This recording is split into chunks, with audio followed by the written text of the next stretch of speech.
Cool. So I'm super excited to be joined by Mr. Lachy Collis. You would have noticed over the past couple of videos, it's just been myself chatting through the new app idea, Fault, that we're currently working on internally here at Moonward. But what I wanted to do is bring in one of our UI UX design experts to chat through a little bit of the process that we've been going through during our design process with Fault, and more so the design process that all of our clients here at Moonward go through as well. So Lachy, great to have you here, mate. Great to have you on board. Great to be here. First of all, tell us a little bit about yourself and what you do here at Moonward. For sure. So I've been here at Moonward for just over 2 years now, which is super exciting. Here at Moonward, as Andrew touched on before, I'm a UI UX expert here. Can handle anything from branding to designing screens to building out UI concepts, mapping out user flows and all that super fun stuff that UI designers come to do. And yeah, I've been heavily involved in the Fault process, which has been really exciting, seeing that come from a concept or an idea in-house and seeing it come from its initial phase, building it out, developing out the idea, figuring out what features we'd like in there, building out upon those features, creating some more direction and vision, and then building on upon it and turning that, from an idea and putting onto canvas, and now we're putting that into code, which is super exciting. 100%. And for those who don't know, usually here at Moonward, what we do is we take our clients from the idea stage of having a cool mobile app idea or software product idea, and then take them through the whole process, covering everything from design, branding, UI, UX, prototyping, all the way through to, like Lachy said, canvas to code and actually building out a really cool software product. Now, what's a little bit unique is at the moment what we're working on is a product called Fault. Fault's a software product where essentially we identified a bit of a challenge internally. We identified a potential gap in our systems, and in doing so, I came up with the idea of introducing our own internal software product to actually make our client experience better. So currently at the moment, a major challenge that we have internally is that when we send out our software products or our mobile apps to our clients, they then have to provide feedback, and that feedback process is a little bit sticky. They're usually providing it over, say, like spreadsheets or sending it via like a WhatsApp group or something like that.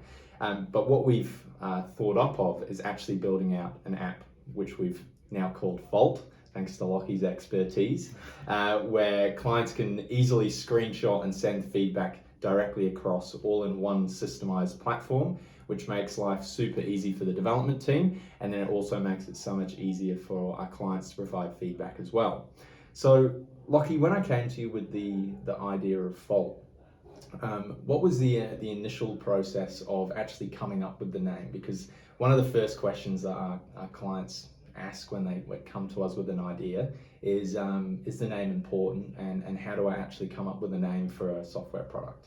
Yeah, exactly. And there's many layers to that, which is really cool. And what I guess we can start off with is the latter there, what you said around, is a name important? And it's definitely important depending on how you want to scale and grow the business, whether you're wanting to maybe just have something really local that's just for you, or you actually see yourself going forward and driving forward into a space that, you could look at selling the business on in a few years, or looking at scaling really heavily, and you want that kind of legal aspect on your side where you'd have the ability to sell on that property as its own, or try and leverage some capital from somewhere else.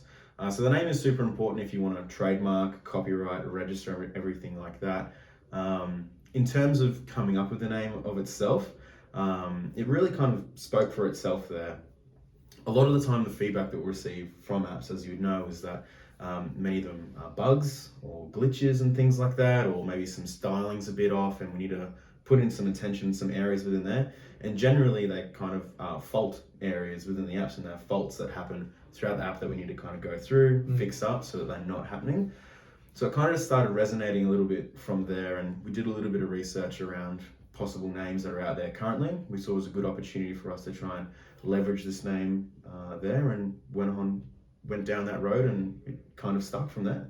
And are there generally any like websites that you usually go to try and see if a name's available, or like get domain names or anything like that? Where does that usually happen? Definitely. So you want to be really clued up on your Google searches. Make sure you're searching Google, and depending on how many searches there are, generally you will get some results back because Google is pretty good at trawling the web, as we know. It's a great search engine, and you'll get some stuff back. So you want to make sure that the searches aren't too high. If there's anything over like hundreds of millions of something on a search, generally maybe like a name is too heavily associated with something else in the world. So you want to make sure that's kind of dropped down a little bit. Checking domain names is another great one. If it's taken as a domain, you're going to really struggle to get the domain and the recognition that you'd want from a name in the public as well. Also makes it really easy for users and things to find us when we have a shortened down domain. It'd be really difficult if we couldn't get fault app, which we currently have. If it was fault application.moonward or something like that, we would have a bit of a hard time trying to get people on board or get people to remember that. But because we've got quite a short domain name, it definitely helps. Another thing to check is the App Store as well. Check out the App Store, especially in the app space as well. You want to make sure you're not competing too heavily with someone else's name on the App Store, so that when someone searches your app on the App Store, whether it's fault or something like that, your name comes up first up there, and it's the most relevant direct search within the Apple App Store. And I guess it comes down to your user base as well. So if I was going, say, like B2C, like very consumer based, I would probably spend like a lot more time and emphasis doing a lot more research in this space. Whereas our product's a little bit unique, where it's not necessarily something at this stage where we're hoping for a load of organic traffic. It's more so an internal software product that we would use as a team and then like manually get our clients to download it themselves. So we're not super focused on like SEO or App Store optimization at this stage. But I'm sure there's a huge amount of research that would go into this if you were sort of going direct to consumer.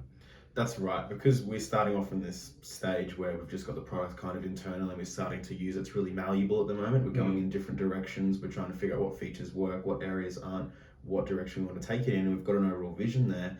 The name somewhat internally isn't too heavily important at this stage, depending if we wanted to go to super public and really take it out there. Whereas, and that's really great, so that people can start a product. You don't feel like you have to get a name and a brand and a solid thing straight away to start getting your idea out there. You can just run with it. Just make up a name for it, whether it's taken or not. Just give it a kind of code name and you can kind of run with it. Fault seems to have really stuck really well though, which is really cool. But yeah, it definitely changes if you are quite established and we're starting to get runs on the board and you're starting to see growth there. That's when you'd want to come in and go, okay, where are we in this space with our current properties, with branding and recognition, registered trademarks and things like that? Are we in a really structured, safe place with this? Are we really, could we easily claim all words and things like that and be in a really strong position to own this property? Or do we need to kind of pivot a little bit and think about how we're being recognized in the public? Yeah, for sure. And you mentioned something interesting there. You sort of touched on that branding side of things, and internally we've coined the name Appified Brands. Like for a lot of people, particularly when they come to us, they just think brand is a name and a logo. From your perspective, having worked on a heap of different brands in all different types of industries, how would you sort of break down a brand or an Appified brand into a bit of a nutshell? It's a really good question, and how we kind of look at app brands or digital product brands or a digital business brand compared to something like a regular mum and pop shop, like we talk about, like a local coffee store or something like that, is the biggest difference is definitely in its presentation. However, at its core, every good brand should have a really great narrative and story behind it to drive its purpose and its vision across to the consumer base. Whereas the app side compared to maybe a really physical side, there's a very clear visual difference where an app side's very colorful. You see very vibrant colors because our screens can handle things like that, and we can show all those really super vibrant colors on our screens and on our phones and on our computers. Whereas something in the real physical world, if you were to see like a really ultraviolet green or something really, really heavy in vibrancy, it would look nice. You might think it's like a playground or a jumping castle or something like that, but it wouldn't kind of fit the situation. So that's probably the biggest difference between an app or digital product brand compared to something like a physical store. There's also the element of super simplicity when you kind of look at things like or minimalism. Yeah. When we look at things like Google and Apple, their brands are heavy minimalistic. That allows them to have really clean software, and it speaks through their UI design as well, and all of their products. Apple boxes are just white boxes with an image of the phone, still super beautiful. And you see other companies latching onto that. Google's Pixels boxes, I think, look very similar. And it's super recognizable as well. Everyone knows what the Apple box looks like. It's just pure white. It's all about the phone.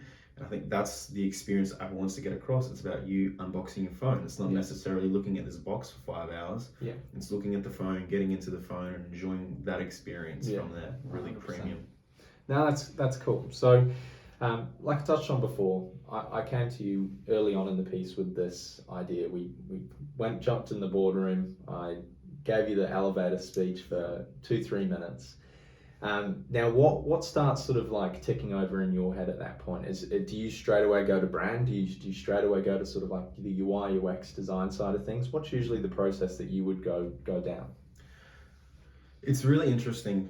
People would usually think designers, which I think really sets us apart differently at Moonward here, is that people would usually think designers instantly think about colors or fonts or logos and things like that, or features and stuff.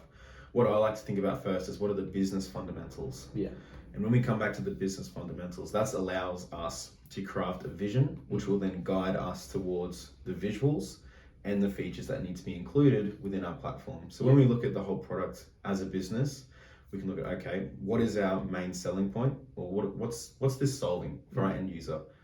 And what, in our case, Volt is solving is the hassle of getting feedback back from customers or users and things like that, back to the dev team in one really nice, neat package. So that's our selling point. From there, what space are we playing in? We're obviously playing in the digital space, so that comes back to that more simplified, minimalistic, appified brand kind of area. So we'd include all of those areas. And then we can start crafting the vision around, okay, if we're doing, this is our business vision to help users and things like that get our feedback across to us. These are the features that we need. This is what differentiates us from there. We can craft that vision and start going down that pathway, and then start working with those brand elements and things like that to start creating the brand in itself. Yeah, for sure. And so out of that initial conversation, I gave you the elevator speech. I said, hey, look, this is what I want to achieve. These are some of the key features that I want to include. From that conversation, how long does it usually take for, like, you know, rubber to meet the road, or fingers to hit keyboards, or pencils to hit pads? Like, how long does it take for you to then actually start working on like a tangible design? It can take, depending on where we start, we like to, well, I'd say immediately. Like once you've got that idea in your brain, it's like, all right, let's just start working at this. Let's start working at those business fundamentals. Let's start working towards this vision, or what art direction we're going to take. You can start building out mood boards. You can start building out the brand narrative. You can really start straight away. There's plenty to do, which is awesome. And you can kind of take that step by step. So if we were to start from our elevator speech, we can go from there. I usually love to write down a few notes, start getting notes down, or I'll be taking notes throughout the meeting as well. Just review all of those notes. Start picking out key areas from those notes that come up often.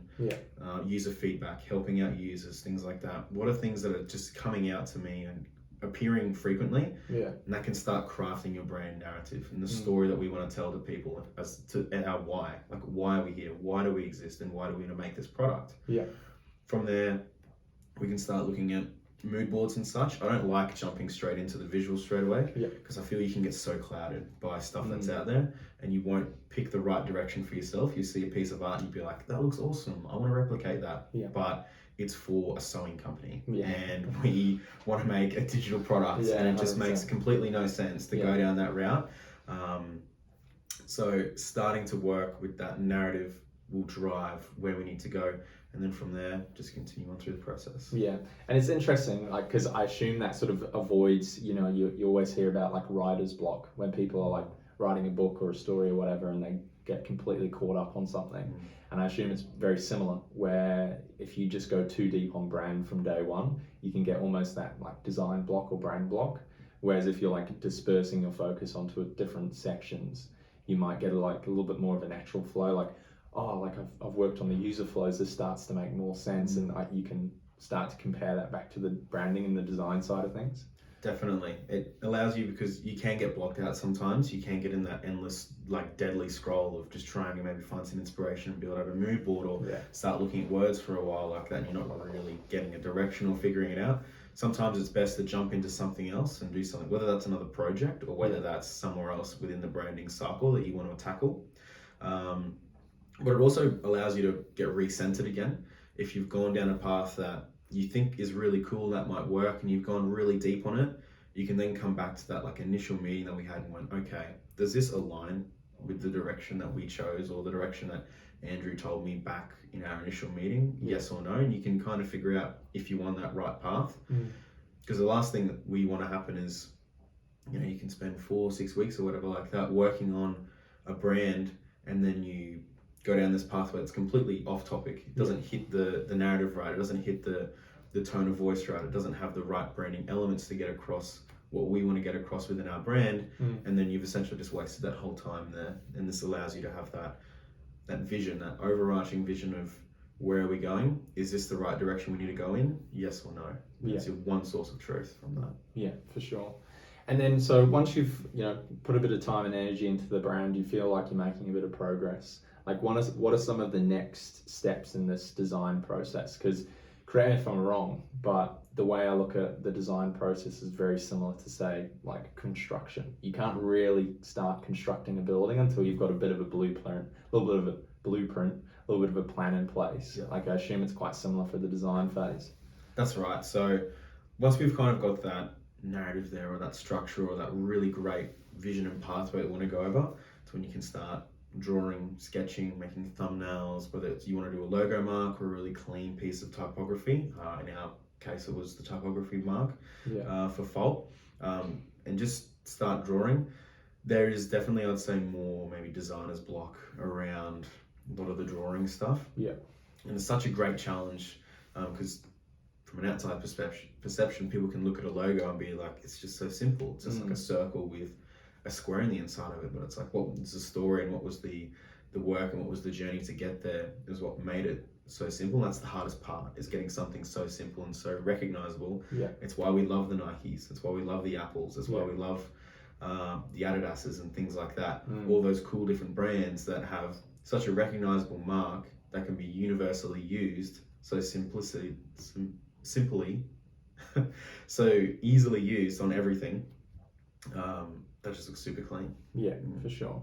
So let's say someone was putting together this appified brand. What would you say are a few key non-negotiables, or key things, or key assets or elements that they would need to be able to not only have like a solid app brand, but something which might be, say, a little bit more scalable if they get to the point of, say, building out a website, or transitioning that into an actual physical business as well?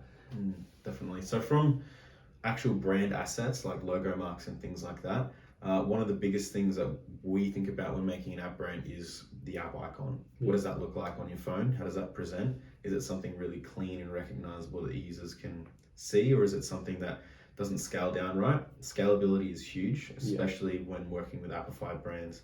We want to make sure that the mark that we create looks great when blown up on a massive sign, and also looks great when it's in 50 pixels, all the way scaled down on your phone, device, or computer, or whatever it's being placed on. You need to make sure your brand and digital assets can adapt and change based upon the environment that they're being shown in.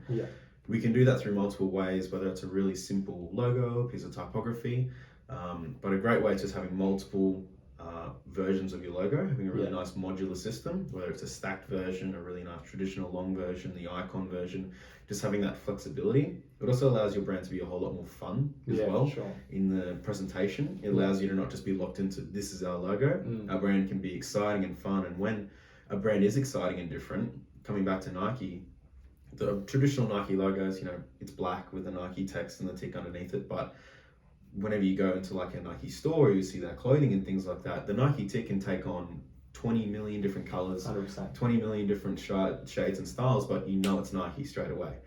And that's the challenge. That's the really cool challenge. Totally.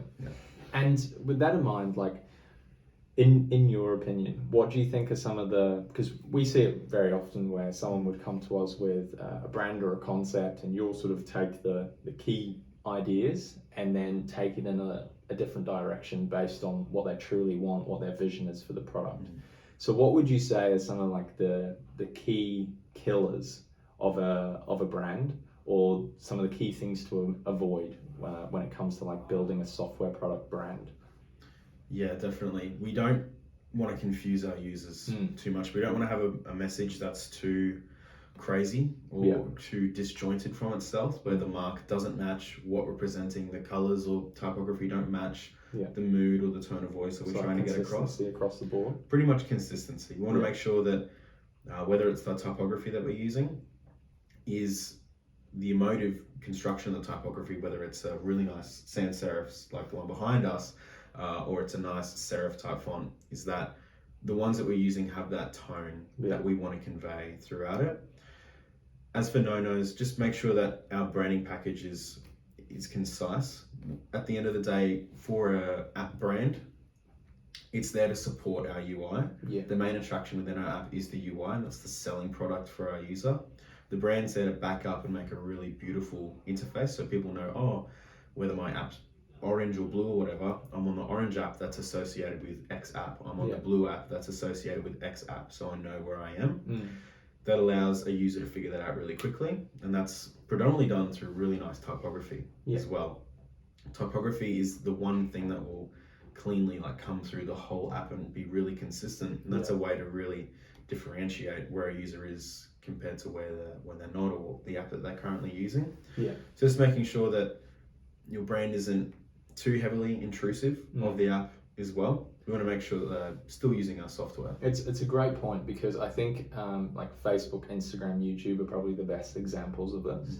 Whereas you look at their actual mobile app, and apart from like a little logo at the top of the screen, the brand is almost like non-existent. But I'm once again assuming it's all those little refinements, tiny little font choices, tiny little icon choices, which then define the brand, would you say? That's right. I think the big one there that you said was icons. And iconography is really big, especially in apps, to ensure that a user kind of knows where they are. If you look at Instagram's bottom bar, you'll see that our icons are really clean and quite curvy and really thin, whereas Facebook's icons, they're quite thin, and they've got kind of a heavy blue tone to them, because we're on Facebook, whereas YouTube are also really thin, and they use the Google Material UI.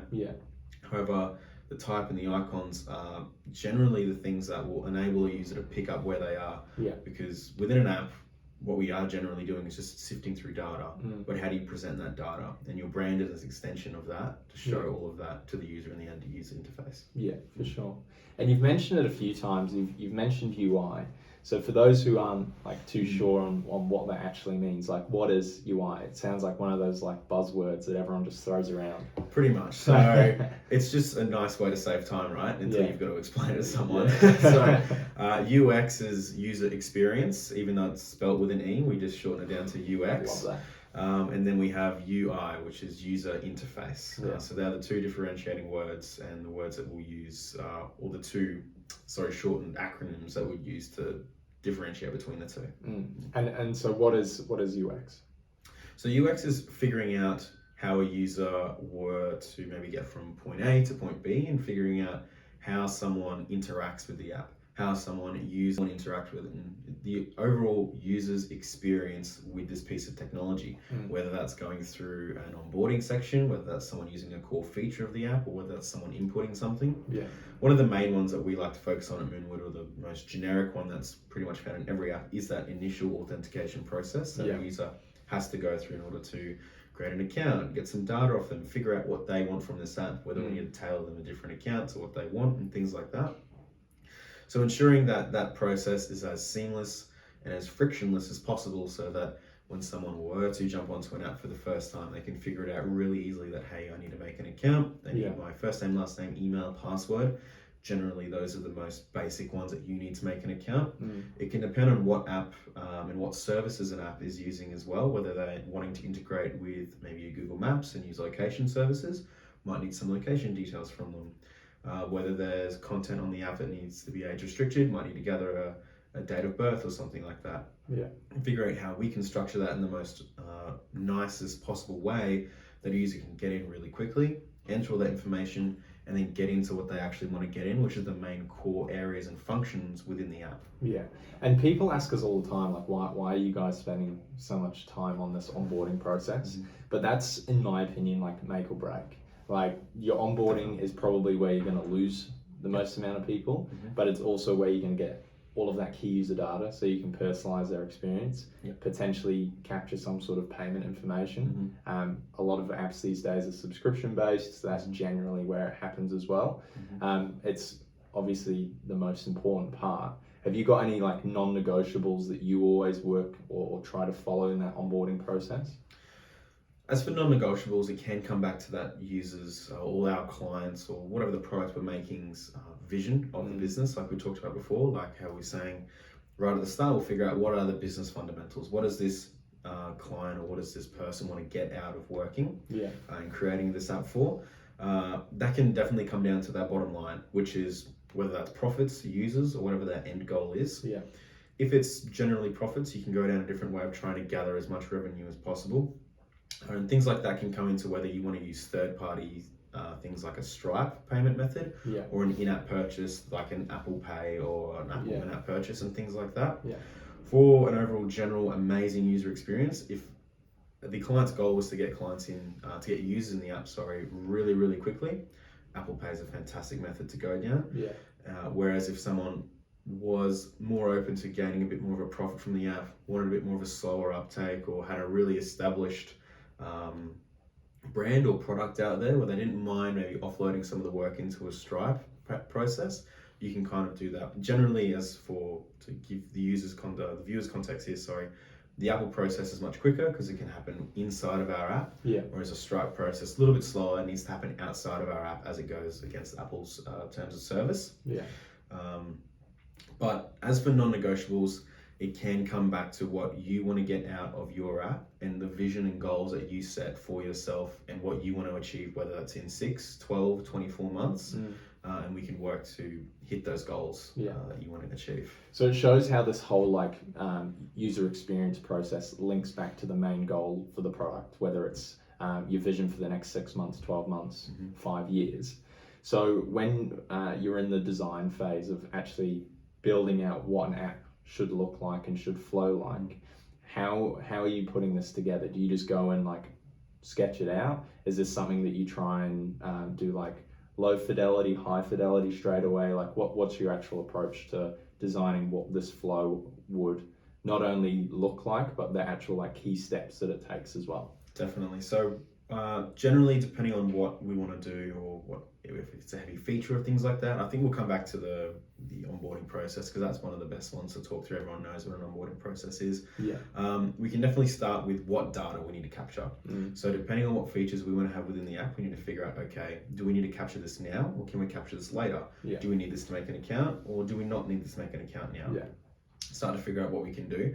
It's a really great process to work through with the developers as well. A lot of the developers and designers will heavily collaborate to ensure that what we create in the design can be replicated really easy in the development phase as well. Whether that's ensuring the data we need and captured is on sign up or it's later. There can be big headaches where if data isn't captured in the correct place and someone wants to use a feature later, we need to go back and capture that data. Where some users might have this data, some users might not, and things like that. So generally, what we can start off with is I love to start on the whiteboard. Just draw things out, get things really messy on the whiteboard. It's really easy to draw something up and get rid of it. It's really easy to map something out. You've also got so much space to work with. And generally you can get multiple people within a room as well. So the room that we're in currently right now is one of our work rooms. So we'll come in here, have 2 to 3 people in here, really start crafting things out, and looking at the overall flow. Where are the potential snag points here? Is this page have too many inputs or has too many things for a user to do? Is the next page too slim? Is this next page even needed? Is a great question as well. Do we need this now? Can these pages be combined? From there, we can start really crafting a really nice user flow. And from there, we like to take our clients and people through those flows to ensure that this is the right direction and vision that we're hitting as well. From there, if we're all happy with that, we can then move into, we internally use Adobe Xd. So we can pull that into XD and start working with, So we can pull everything into XD and start crafting that out. By this point, we should have like a brand or a really strong idea for what the visual identity will look like, and that crafts and that guides our UI, so our user interface. So we'll use our branding to craft our user interface, whereas the UX kind of comes from that flow. And this is where the two meet, and as you said before, where the rubber does meet the road. Yeah. And those two things do come together to craft that final app and that final piece that a user would see within that product. So this is when you hit Adobe Xd, this is where you're building out like a prototype. Is that right? That's right, an interactive prototype. And how you mentioned interactive prototypes. So I guess first touch on that. Like, what's the difference between like just designing up some screens on whether it's Canva, Figma, XD versus actually building out like a prototype? What's the key difference from your point of view? That's right. So for like a brief history lesson, back in the day, people used to build out HTML wireframes, and they'd actually use HTML code to build out a wireframe on their computer so they could kind of figure out what this would look like or how developers can use it. Yeah.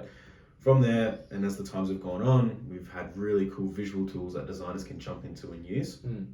A few in the market is the one that we use, Adobe Xd and Figma and Sketch. That's usually the big three that we have within the industry. Yeah.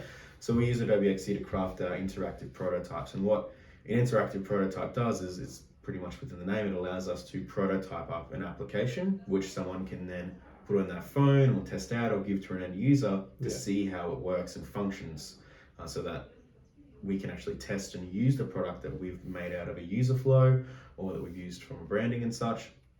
And we use that interactive prototype to actually give to the developers so they can understand and demonstrate the concepts and key features within the app, so they know what they need to craft out in the product, in the application, and code out and such. Yeah, for sure. And that prototyping process is very nimble as well. Like, we can be as agile as possible when we get to that stage. It's generally a lot easier to change something when it in the prototype in the XD rather than actually in the code. That's right, and that's pretty much the whole reason why we do go through this design phase, because it can take a developer maybe 2 to 3 days to build out a feature that might take us a drastically shorter amount of time, maybe 30 minutes to build out a section or a button or whatever, whereas a developer might have a bit more cost associations with trying to build out something like that. We can craft something really easily and be very collaborative about it to whether this is the right option or not. We can go down a different direction whether it's right or not. And then the great thing about an actual prototype is that you're able to click and interact with each of the screens. So it's albeit it's not fully coded at that stage, you're still able to pass through all of the different screens, which is really cool if you're trying to like understand how it's flowing, how it's feeling. But what we see a lot with our clients as well is that it's a really cool tool to like send across to potential users or send across to maybe potential investors to get some like real feedback as early as possible in the piece. That's right. User feedback is pretty paramount to ensure that what we've built out can be used by the end user. They're not getting confused, whether that's a piece of copy or a button as well. There's been multiple times where it's such a great thing to kind of figure out, what are users getting snagged on. Sometimes it can be a word on a button, whether it says next, continue, or save. Users can get quite confused with things like that, so ensuring that your copy is really streamlined and straightforward so users understand what they're going into. Just ensuring that the process that we put through isn't confusing for someone, even though that we've put in lots of research, effort, and time into crafting, whether it's a flow or a user interface. Sometimes when it does go to market, there are things that might pop up or they might not understand. And that's really great because we can always change it, which is awesome. And we're not just locked into that, which is fantastic. And then figuring out where we can change it and make it better so that end user experience isn't as frictionful and we're getting users in, or, definitely like the onboarding process isn't as hard or as drastic, or it's much easier for someone to jump in. So if someone was going, like, let's say someone's doing this design process themselves, they're jumping into Figma, they're jumping into XD, and they're creating out their own prototype. Like, from your experience, what are some of the key, challenges or key areas that they should be aware of so that they don't get caught up in going down that road of sort of like over designing or getting that design block that we touched on before? And the reason I ask is that a lot of the time someone would come to us with a prototype, and then a lot of the time you'll just sort of rip out a couple of key elements and then it will start flowing like way better straight away. Just figure out what's needed and what's not. Sometimes one of the best things is, like you said, ripping out something because it wasn't needed or a user didn't need it at that point. Where else can we capture that? That's much nicer for that end user. Do I need to get someone to subscribe now, or could I give them an incentive to jump into the app now, like a 14-day free trial or something like that? Then capture that payment details when we're not trying to bombard them with name, payment, plan, all of that right away. We've actually got them into the app. They've had that meat and potatoes, they've had that dinner, and they're like, I want more, I want to come back to the restaurant. So they're going to say, that's right, dessert, you know. And just test. Just test, just see. And linking it all back to our initial question at the start, is this fundamental to my business to succeed within my app? Is this 100%. Super fundamental for my app to go live, go to the App Store and actually start generating me revenue and profit? Because at the end of the day, that's what we want to create with our software products is whether it's for the passion or the love and things like that, we do want to generate some income or some revenue based upon our efforts that we're putting in. So figuring out, is this fundamental to my business? Is this fundamental to my end user's experience? Can this be roadmapped? Can I bring this in later? Do I need this now? What do I need to get a V1 out within maybe 6, 12 months, depending on your goals? And you can kind of shape that from there. Yeah, exactly. And it's what I said in the very first video. It's like one of our main reasons that we wanted to go through this development process is to really double down on some key principles. And I guess one of the most important things through this whole process that we're going through now is to keep things as simple and as lean as possible, to avoid any form of bloat. We always talk about development bloat, which is adding new features and ideas like in areas where they're not necessarily needed, but design bloat's a real thing as well. That's right, it is a big design bloat, and I'd say it's much easier to design something compared to development, like we said before. Whereas sometimes when we've maybe gotten really deep into a design phase and there could be something that's cropped up and like, we want to add this feature in. At that stage, it's sometimes difficult to figure out where that feature can come in, especially with bloat. It's like, think of a puzzle, you've finished your puzzle and now we want to add another piece in, but it's all built. So we need to pull out different pieces. We need to try and figure out where that piece will fit back in and then build it all back together. Sometimes we need to figure out what, and that comes back to our business fundamentals, is it super fundamental for me to have this feature that's cropped up now all the way down in the piece in my first release? Or is this bloating my product? Am I adding on more development time? Am I adding on more design time? And am I adding on more features that a user doesn't even need right now? I just want them to fall in love with my core concept and then build upon that in the future. 100%. And it's so important to understand that adding new features isn't a linear process. Like it compounds, like your complexity compounds. That's right. Like if you add a new feature, first of all, it has to go through the design process. Then from there, the developers have to figure out how to design it. They have to go back, find out, okay, we need to make database changes. If we make a database change here, we're going to have to change a load of APIs on these other features over here. And it actually compounds. It's not a simple case of like design feature development. So I couldn't agree more.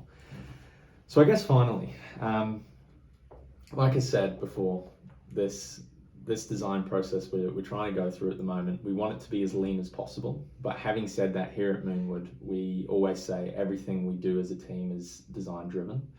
So what would you say out there at the moment in this like software design space is one of the biggest misconceptions around UI UX design, and sort of touch on why we put so much emphasis on the design side of things? I think the biggest misconception is, well, I'd say that it's actually had a really big uptake within the last few years, a user experience. You're actually seeing it more in different kind of industries as well, whether it's a user experience of someone going in and buying a coffee from a coffee store, or going to the checkout and finalizing something like that. I think, and the most generalized question, or the most things that we'll be told here at Moon, was it's just got to be simple. You know, it's just got to be simple. And you're dead right, it does have to be simple so someone can jump on. So if it's got to be simple, then go lean. You can't be simple if you're not lean. If we want to create a really nice, clean, simple app, and it comes back to what we touched on before around making sure that we're not bloating things out, making sure that our initial release is as simple as to understand for an end user, and as simple as possible for a user to jump on, understand it, and get into the app, start using it, so that we're not wasting time, or we're not spending time in areas where our app could be live, it could be to the public, it could be on the market, but you know, we might still be coding away things that aren't necessarily needed. So simplicity and a lot of features don't go hand in hand. Yeah. They can, but it's very difficult. I would say, you know, Adobe Xd compared to an Illustrator, and if you were to look at Adobe Xd, it's pretty much a super lean Illustrator, whereas Illustrator's made for all these artists and things like that. Illustrator there's a lot of features there. It's relatively simple in its UI, but it's very convoluted to someone that's jumping in there. You will just get bombarded straight away, and there'll probably be a lot of people jumping off it because I don't know what to do. Whereas if you were to jump into an XD or something like that, there's a lot more leaner feature set where someone can really start to understand it a whole lot easier. So just understanding that if you want to be simple, you do have to be lean. And we see it all the time where people fall in love with our ideas. You almost have to look at a software product like subjectively. Like, this is a software product. Sure, it might have been that person's initial idea, but as soon as you put it into the world of actually developing out a product, it now becomes a product in its own right. It's like, and it's really hard for some people to understand, but sure, it's your baby, it's your initial concept, but it's also got to be a successful product. And if you're like adding all of this shit to it, like, the only way that we're going to develop it is either over a ridiculously long period of time because it's super complex, or let's like strip out all the shit, let's focus on your core features, and let's get something live and everyone wins. So yeah, I think that's a really good way to wrap things up, because where we're at now from the Fault perspective is we've 100% fully designed everything out. We've done the branding. We've finished out all of our web-based and app-based prototypes, and we've already got a landing page live. So all within sort of like a 2-3 week period, which is, you know, pretty efficient from our end. Exactly. And any sort of like key learnings or any like little tweaks or changes you would have made to that design process as we went through it for Fault? That's a good question. I think something that I've come to realize as well, and might link back to maybe the misconception stuff, is that in order to be really simple, you need to understand your target market a lot more. Because if you're working towards a target market, you're not going to put features in there that people aren't going to need. A lot of the time, sometimes we'll hear people say like, oh, we really want, you know, we were talking to my mate, and my mate said it's got to have this feature in there, and I'm jumping on. And people will come back to us and be like, we need this feature. This person said it would be great. Whereas, and just because one person says it doesn't mean it's good, by the way. That's right. Just because one person says it doesn't mean it's good. You know, what you want to have is 100,000 people saying exactly, and then you're like, and okay, then give them that. There's a book I'm reading currently. It's called The Practice, or Shipping Creative Work. It's by David Gooden, I think. And there's a really nice one in there. He talks about how someone fixed TV. Whereas back in the day, that there was a lot of TV was the biggest thing in the world. Currently, like how apps are like the biggest thing currently, piece of media. Everyone's on it, everyone's watching it every single night. And then as the technology started to evolve and the internet kind of came off, TV dropped. But after that phase, you arguably have some of the best TV that ever came out. That's because you created TV for people that wanted a thing, and there was a certain target market which met that want and that need to have that piece of TV. You can look at it exactly like apps. We need to create an app that solves our end users' case, which in our case is Fault. We want to help software developers, companies, or big software companies help get that feedback across. That's our target market. We're not trying to get Jenny or Doug or some random people down the street to get onto our app and start paying for it, because they're not our target market. 100%. 100%. That's you're speaking my language, brother. That makes sense. But yeah, so based on that, we've finished the design process. We're actually started the development side of things now, which is a whole new kettle of fish. I think the cool thing about this design process is you're very much involved along the way. Like, I think we'll all be lying if we think that the designs aren't going to evolve over time. So it's very much an agile approach where, albeit we've got a pretty solid prototype, it's going to tweak and change as the guys get into the development side of things. But we'll touch on the development side over the coming videos. But yeah, I thought that was super insightful and some really cool ideas. Yeah, it's been really great. It's been awesome chatting through it all. Thanks for having me on. Too easy, mate. Mhm. Thanks.